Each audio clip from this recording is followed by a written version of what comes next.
Morning voice എന്ന പ്രതിദിന വചനധ്യാന പരമ്പരയിലേക്ക് ഏവർക്കും സ്വാഗതം.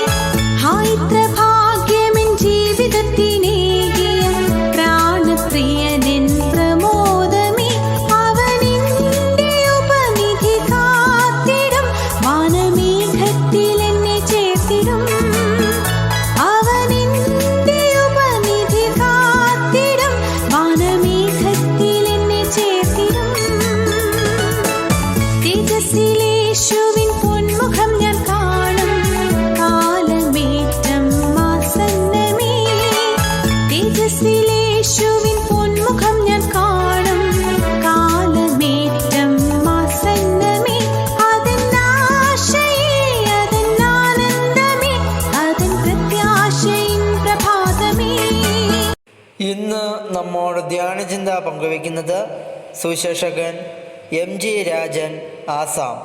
പ്രാർത്ഥനയോടെ ശ്രവിച്ചാലും.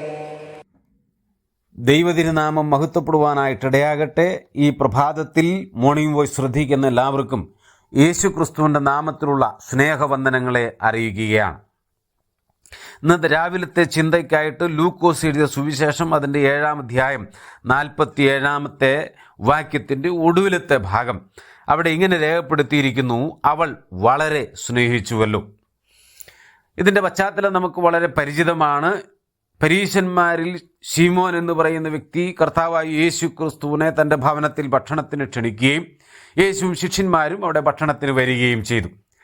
എന്നാൽ ശീമോൻ്റെ ഭവനത്തിൽ പാപിയായ ഒരു സ്ത്രീ കടന്നു വന്ന് കർത്താവായ യേശു ക്രിസ്തുവിൻ്റെ പാദപീഠത്തിൽ തൻ്റെ പാപത്തിൻ്റെ കുറ്റബോധത്താൽ, താൻ ചെയ്തു കൂട്ടിയ പാപത്തെക്കുറിച്ചുള്ള അഗാധമായ കുറ്റബോധത്താൽ യേശു ക്രിസ്തുവിൻ്റെ പാദങ്ങളിലിരുന്ന് കരയുകയും കണ്ണുനീര് കൊണ്ട് ആ പാദങ്ങൾ നനച്ച് തൻ്റെ തലമുടി കൊണ്ട് തുടച്ച് പിന്നെ ആ പാദത്തിൽ ചുംബിച്ച് താൻ ഉരുക്കിക്കൊണ്ടുവന്ന പരിമള തൈലം ആ പാദത്തിൽ പൂശുകയാണ്.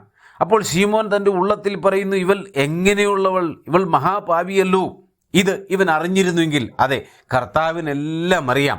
അതുകൊണ്ട് കർത്താവ് ഉടനെ തന്നെ ശീമോനെ തൻ്റെ അടുക്കൽ വിളിച്ച് ശീമോനോട് കർത്താവ് പറയുന്നൊരു വാക്ക് 44-ാമത്തെ വാക്യത്തിൽ രേഖപ്പെടുത്തിയിരിക്കുകയാണ്. വളരെ പ്രസക്തമായ ഒരു വാക്കാണത്. അത് ഇങ്ങനെയാണ്: ശീമോനെ, ഈ സ്ത്രീയെ നീ കാണുന്നുവോ?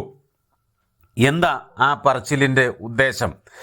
ഞാൻ നിന്റെ ഭവനത്തിൽ വന്നു, നീ എന്നെ സ്വീകരിച്ചു, പക്ഷേ നീ എനിക്ക് ചെയ്യേണ്ടുന്നതൊന്നും തന്നെ ഇതുവരെയും ചെയ്തിട്ടില്ല ശീമോനെ എന്ന് കർത്താവ് അവനോട് പറയുമ്പോൾ ഈ സ്ത്രീ ചെയ്ത കാര്യം എടുത്ത് അവനോട് പറയുകയാണ്. അവൾ എനിക്ക് വേണ്ടി ചെയ്യേണ്ടുന്നതെല്ലാം ചെയ്തു.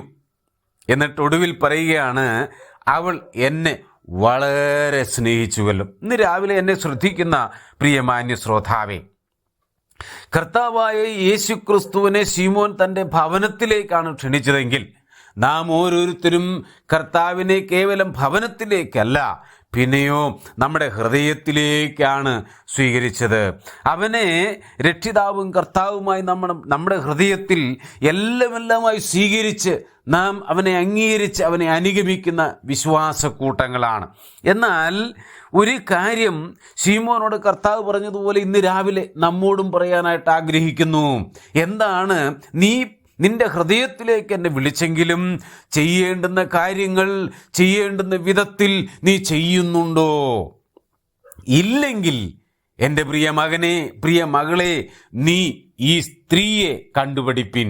ശീമോനോട് കർത്താവ് പറഞ്ഞ അതേ വാക്ക് ഇന്ന് രാവിലെ എന്നോടും നിങ്ങളോടും ദൈവം പറയുകയാണ്: നീ ഈ സ്ത്രീയെ കണ്ട് പഠിപ്പിൻ. എന്താ പഠിക്കേണ്ടത്? ഈ സ്ത്രീ തൻ്റെ പാപത്തെക്കുറിച്ചുള്ള അഗാധമായ കുറ്റബോധത്തോടെയാണ് വരുന്നത്. നാം ഒരു ദിവസത്തിൽ എത്രയോ അധികമായ തെറ്റിലാണ് അകപ്പെടുന്നത്. അതിനെക്കുറിച്ചുള്ളൊരു കുറ്റബോധം നമ്മുടെ ഏറ്റുപറച്ചിലുകളിൽ വരാറുണ്ടോ? കർത്താവേ, എൻ്റെ പാപം ക്ഷമിക്കണമേ എന്ന് പറയുമ്പോൾ ആ ഏറ്റുപറച്ചിലിൽ അഗാധമായിട്ടുള്ള പാപബോധം, പാപത്തെ ഏറ്റുപറഞ്ഞ് ഉപേക്ഷിപ്പാനുള്ള ശരിയായിട്ടുള്ളൊരു വാഞ്ച, അതിനെക്കുറിച്ചുള്ള ഒരു പശ്ചാത്താപം നമ്മുടെ ഹൃദയത്തിൽ വരുന്നില്ലെങ്കിൽ പ്രിയ സ്നേഹിത, നാം നമ്മുടെ പാപം ഏറ്റുപറഞ്ഞതുകൊണ്ട് യാതൊരു പ്രയോജനവുമില്ല. അവിടെ ഏറ്റുപറച്ചിലിൽ പശ്ചാത്താപവും ഏറ്റുപറഞ്ഞ് ഉപേക്ഷിക്കേണ്ടുന്ന മനോഭാവം നമ്മളിൽ വരേണ്ടത് ആവശ്യമുണ്ടെന്ന് കർത്താവ് നമ്മെ ഓർമ്മിപ്പിക്കുന്നു.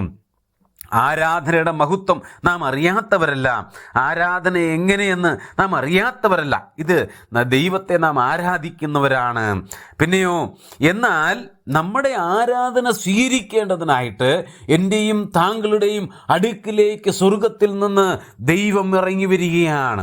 അവൻ നമ്മളിൽ നിന്ന് പ്രതീക്ഷിക്കുന്ന ആ ആരാധന നാം ദൈവത്തിന് അർപ്പിച്ചാണോ ദൈവസന്നിധിയിൽ ഈ ദിവസങ്ങളിൽ ഇരുന്ന് ആരാധിക്കുന്നത്? അതോ കേവലം ആരാധനയ്ക്ക് പോയിട്ട് ആരാധിക്കാതെ അതിൽ താല്പര്യമില്ലാതെ അവിടെ ഇരുന്ന് മയങ്ങുന്നവരോ പലവിധമായ ചിന്തകളിൽ ഏർപ്പെടുന്നവരോ ആയി നാം തീരുന്നുവെങ്കിൽ, പ്രിയമുള്ളവരെ, നാം ഈ സ്ത്രീയെ കണ്ടുപഠിപ്പിൻ എന്നിന്ന് രാവിലെ ഒന്നുകൂടി ദൈവം നമ്മെ ഓർമ്മിപ്പിക്കുന്നു.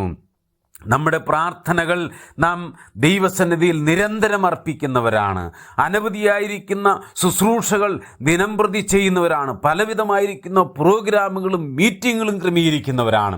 എന്നാൽ ദൈവസന്നിധിയിൽ നാം കഴിക്കുന്ന പ്രാർത്ഥനകൾ, നമ്മുടെ മീറ്റിങ്ങുകൾ, നമ്മുടെ പ്രോഗ്രാമുകൾ, നമ്മുടെ എല്ലാ കാര്യങ്ങളും അത് ദൈവത്തിന് ഇഷ്ടമാകും വിധത്തിലാണോ നാം ചെയ്യുന്നത്? അതോ നമ്മുടെ ഇഷ്ടത്തിന് സമൂഹത്തിൻ്റെ കയ്യടി കിട്ടണമെന്നുള്ള താല്പര്യത്തോടു കൂടിയാണോ നാം ചെയ്യുന്നത്? അങ്ങനെയെങ്കിൽ പ്രിയമുള്ളവരെ, നമ്മുടെ പ്രോഗ്രാമുകളിൽ ദൈവത്തിന് പ്രസാദമില്ല എന്ന് നാം മനസ്സിലാക്കണം. നമ്മുടെ ശുശ്രൂഷ കയ്യടിക്ക് വേണ്ടിയാണോ, അതോ അതിലൂടെ ആത്മഭാരവും പിന്നെ ആത്മാക്കളുടെ ആത്മീയ ഉണർവുമാണ് നാം ആഗ്രഹിക്കുന്നെങ്കിൽ അവിടെയാണ് ദൈവത്തിന് പ്രസാദം എന്നുള്ളത് നാം തിരിച്ചറിയേണ്ടുന്നത് ആവശ്യമാണ്. അങ്ങനെയല്ലെങ്കിൽ ഇന്ന് രാവിലെ കർത്താവ് പറയുന്നു, ഈ സ്ത്രീയെ കണ്ട് നീ പഠിപ്പിൻ. പിന്നെയോ പ്രിയമുള്ളവരെ, ഈ പരീശന് പറ്റിയതെന്തെന്ന് ചോദിച്ചാൽ, ഭക്ഷണം കൊടുത്താൽ ദൈവം പ്രസാദിക്കും എന്ന് പരീശൻ വിചാരിച്ചു. നമ്മുടെ ദൈവം ഭക്ഷണത്തിലല്ല പ്രസാദിക്കുന്നത്, നാം കൊടുക്കുന്ന പൈസയിലല്ല പ്രസാദിക്കുന്നത്. പിന്നെയോ സ്ത്രീ തന്നെ പൂർണ്ണ മനസ്സോടെ ദൈവത്തിന് അർപ്പിച്ചതുപോലെ, എൻ്റെ സ്നേഹിത, ഇന്ന് രാവിലെ നാം നമ്മെ തന്നെ പൂർണ്ണ മനസ്സോടെ ദൈവത്തിന് അർപ്പിക്കുമ്പോൾ അവിടെയാണ് ദൈവപ്രസാദം. കർത്താവ് പത്രോസിനോട് ചോദിക്കുകയാണ്, ഇവയിൽ അധികമായി നീ എന്നെ സ്നേഹിക്കുന്നുവോ എന്ന് പറഞ്ഞാൽ, എല്ലാറ്റിനേക്കാളും അധികമായി ഒന്നാം സ്ഥാനം ദൈവത്തിന് നൽകിക്കൊണ്ട് നീ സ്നേഹിക്കുന്നുവോ? ഈ സ്ത്രീയുടെ സ്നേഹത്തിന് കർത്താവ് മാർക്കിട്ടു. അവൾ വളരെ സ്നേഹിച്ചു. എത്രയെന്ന് നമുക്കറിയില്ല, അത് കർത്താവിനറിയാം. ഇന്ന് രാവിലെ നമുക്കും നമ്മുടെ കർത്താവിനെ അധികമായി സ്നേഹിക്കാം, അതിന് പരിധിയില്ലാതെ സ്നേഹിക്കാം, ധാരാളമായി സ്നേഹിക്കാം, എല്ലാറ്റിനേക്കാൾ ഉപരിയായി സ്നേഹിക്കാം, ഒന്നാം സ്ഥാനം ദൈവത്തിന് കൊടുത്തുകൊണ്ട് സ്നേഹിക്കാം. അങ്ങനെ സ്നേഹിപ്പാൻ ദൈവം നമ്മെ സഹായിക്കട്ടെ. കർത്താവിൻ്റെ പൊന്നുനാമം മഹത്വപ്പെടട്ടെ.